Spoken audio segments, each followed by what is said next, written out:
কচি কচি বেল পাতাতে জোছনা খেলে ওই, এখন আমি একলা খাটে গিন্নি তুমি কই। গো গিন্নি কোথায় গেলে? এমন ফুটফুটে জোছনায় এসে পাঁচটিতে বসো না দুদণ্ড। ঘোড়ার আদি খেতা দেখো, এদিকে শুকিয়ে নিমকি, ওদিকে রসে যেন রস কদম্ব। গিন্নি আজ কচি পাঠার ঝোলটা যা রেঁধেছিলে না, গেলাম গো, বললাম গো। আরে ধুস ধুস ধুস, এ তো স্বপ্ন দেখছিলাম। তবে থেকে অপেক্ষা করছি যে ব্রাহ্মণী মরবে। আমার কপালে কি আর ঘর কন্যার সুখ আছে কে জানে। এতদিন আধ পেটা খেয়েছি, এখন থেকে তো উপোস দিতে হবে। কিছুদিন ধরে ভাবছি একবার রাজধানী নগরে গিয়ে দেখি, যদি সত্যি কিছু উপায় করতে পারি তবে আমাদের আর ভাবনাই থাকবে না।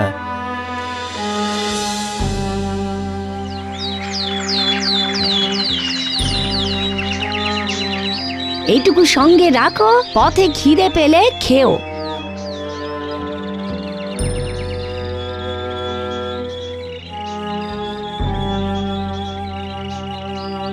দুকা দুকা দুকা দুকা। ব্রাহ্মণ চললো, তাহলে আর আমাকে ব্রাহ্মণীর মৃত্যুর জন্য অপেক্ষা করতে হবে না।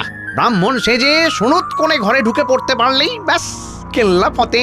ব্রাহ্মণীর সঙ্গে ঘর করব, রোজ ভালো মন্দ খাবো, ব্রাহ্মণী আমার পিঠের ঘামাচি মেরে দেবে, আর আমি ব্রাহ্মণীর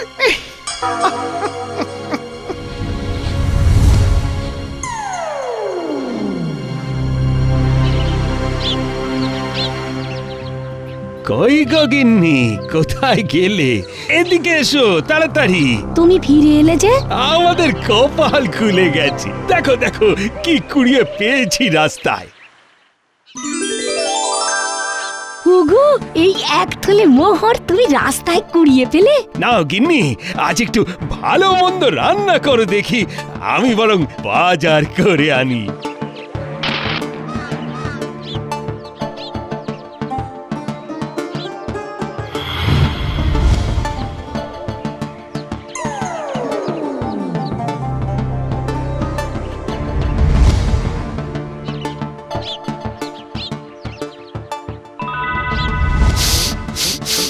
আজ খাবো কালিয়া কোপ্তা, কাল খাবো পাঠার ঠ্যাং, পরশু খাবো মুড়ি ঘন্ট, ড্যাডাঙে ড্যাডাঙে ড্যাডাঙে ড্যাং।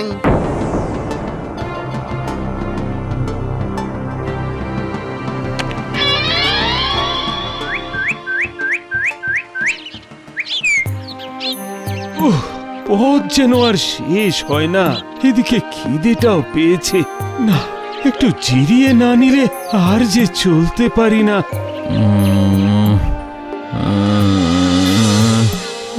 কে তুমি বৎস? আমি এই রাস্তা দিয়ে যাচ্ছিলাম কাজের সন্ধানে, কিন্তু আপনাকে দেখে তো অভুক্ত মনে হচ্ছে। আমার কাছে এই চিড়ে মুড়িটুকু আছে, আপনি দয়া করে গ্রহণ করুন বাবা। বাবা,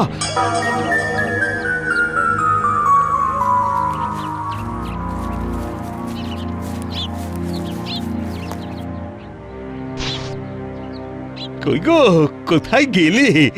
দেখো, 2 মাসের মধ্যে ভাগ্য ফিরিয়ে ফেলেছি। আর তুই কে? আমার বাড়িতে ঢুকেছো কেন? কি বলে গো, আমার বাড়িতে দাঁড়িয়ে বলে কিনা? আই, আমার বাড়িতে ঢুকেছো কেন? হ্যাঁ, সত্যবতী কোথায় গেলে? সত্যবতী বলি, এত ডাকা ডাকি কিসের গো?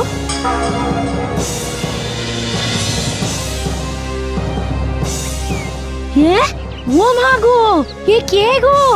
এ যে অবিকল তোমার মতো চেহারা। সত্যবতী, আমায় চিনতে পারছো না? এই দেখো না, দেখো, আমি রাজধানী নগর থেকে কত কি উপার্জন করে ফিরেছি। এই ভান্ড কোথাকার, আমার বাড়িতে ঢুকে আবার আমার গিন্নির ওপর অধিকার ফলানো হচ্ছে। বেরো, বেরো বলছি, বেরো। ঠিক আছে, এর শেষ আমি দেখে ছাড়বো। কে ভণ্ড ঠিক প্রমাণ হবে। আমি রাজামশাইয়ের কাছে গিয়ে বিচার চাইবো। গিন্নিও আমায় চিনতে পারলো না।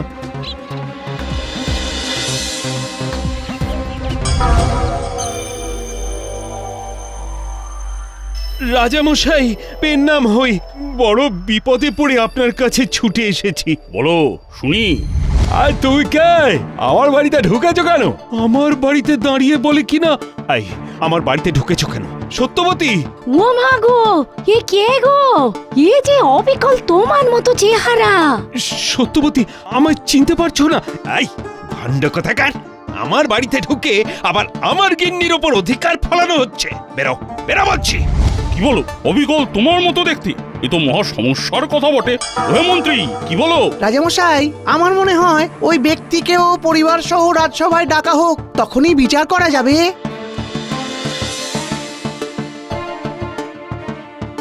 প্রণাম রাজামশাই। প্রণাম মহারাজ। বলো বলো তোমাদের অভিযোগ, রাজামশাই শুনছেন। রাজামশাই, আমি একজন গরিব ব্রাহ্মণ। অভাবে তাড়নায় মাস দুয়েক আগে বাড়ি ছেড়ে ভাগ্যান্বেষণে বেরোই। গতকাল নিজের বাড়ি ফিরে দেখি এই ভণ্ড আমার সুখের সংসার অধিকার করে রেখেছে। যাহা মিথ্যাবাজি মহারাজ! আপনার আর ভগবানের আশীর্বাদে ইদানিং একটু সুখের মুখ আমরা দেখছি রাজামশাই।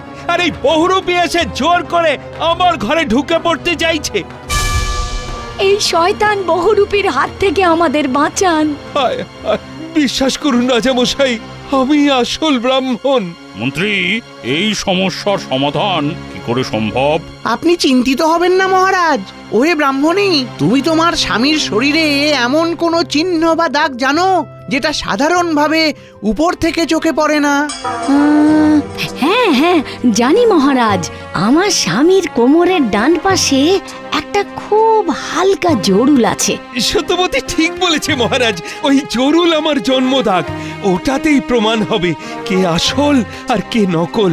এই রে, এটা তো জানা ছিল না। ভাগ্যিস ব্রাহ্মণী এতদিনে ওটা খেয়াল করেনি।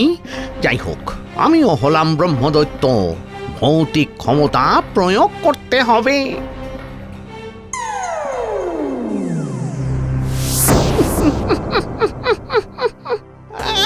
ওটা তোর জন্মদাগ নয় রে ভণ্ড, আমার জন্মদাগ। মহারাজ, আপনি ওই জরুলকে দেখাতে বলুন। যদি না দেখাতে পারে তাহলে যেন ওর জন্য শাস্তি ধার্য করা হয়। সেটাই উত্তম প্রস্তাব। সেপাই, ওর জরুল আছে কিনা পরীক্ষা করে দেখো।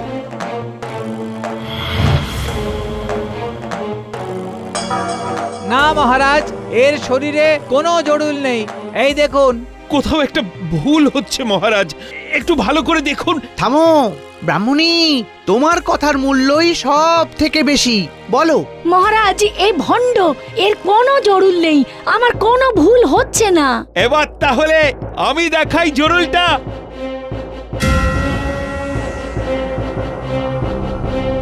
এত বড় অস্পর্ধা তো আমার কাছে এসে এরকম মিথ্যাচার করা! এই এই সেনাপতি, এর পিঠে 100টা চাবুক মেরে একে রাজ্যের সীমা থেকে বের করে দাও। বিশ্বাস করুন মহারাজ, আমি প্রকৃত ব্রাহ্মণ। ঈশ্বর, আমি এখন কি করে বিশ্বাস করাবো সবাইকে? হরি ওম, হরি ওম। সন্ন্যাসী ঠাকুর, আসুন, আসন গ্রহণ করুন। সে তো করবই। আমি শুনলাম যে এই রাজসভায় আজ কে প্রকৃত আর কে ভণ্ড ব্রাহ্মণ তার বিচার চলছে। কিন্তু বিচার তো হয়ে গেছে, এই হচ্ছে প্রকৃত ব্রাহ্মণ। বেশ বেশ, তুই যখন করেছিস তখন সঠিক বিচারই করেছিস। তবুও তোর অনুমতি পেলে আমি আর একবার পরীক্ষাটা করে দেখতে চাই। আগে আপনার ইচ্ছা আমার কাছে আজ্ঞা সমান। হাতি ঘোড়া গেল তল, মশা বলে কত জল। ব্রাহ্মণের বিচারের অর্থ হলো ব্রহ্মত্বের বিচার, আর সে বিচার খুবই দুরূহ। বহু দেশ ঘুরে বহু তপস্যার ফলে আমি জেনেছি প্রকৃত ব্রাহ্মণের থাকে ব্রহ্মতেজ, যার দ্বারা ব্রাহ্মণ অসাধ্য সাধন করতে পারে।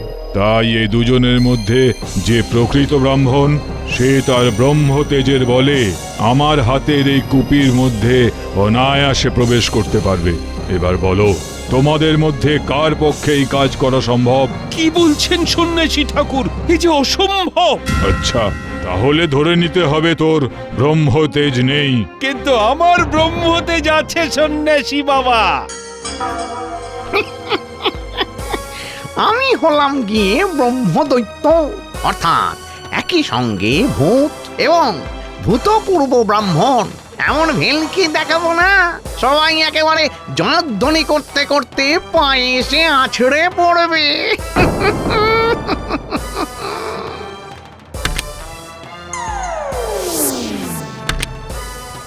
এই, এই, এটা কি হলো বেটা বিটলে সন্ন্যাসী? বের কর আমায়, ভালো হবে না বলে দিচ্ছি। কে এবারে বুঝতে পারলে তো সবাই যে কে প্রকৃত ব্রাহ্মণ? এই ব্রহ্মদৈত্য ব্রাহ্মণের রূপ ধরে এসে ওর বাড়ির কর্তা হয়ে বসেছিল এতদিন। আগে আপনাকে অশেষ ধন্যবাদ। আজ আপনি না থাকলে আমার হাতে এক নির্দোষের শাস্তি হতো। হ্যাঁ হ্যাঁ, আমারও ভুল ভেঙেছে। ওগো, আমায় তুমি ক্ষমা করে দাও। আপনি আপনি আমার জীবন বাঁচালেন সন্ন্যাসী ঠাকুর। কি বলে যে আমি কৃতজ্ঞতা জানাই। তুই পরম ধার্মিক মানুষ, মানুষের উপকার করিস। তুই একদিন খাদ্য দিয়ে জল দিয়ে আমার প্রাণ রক্ষা করেছিলিস।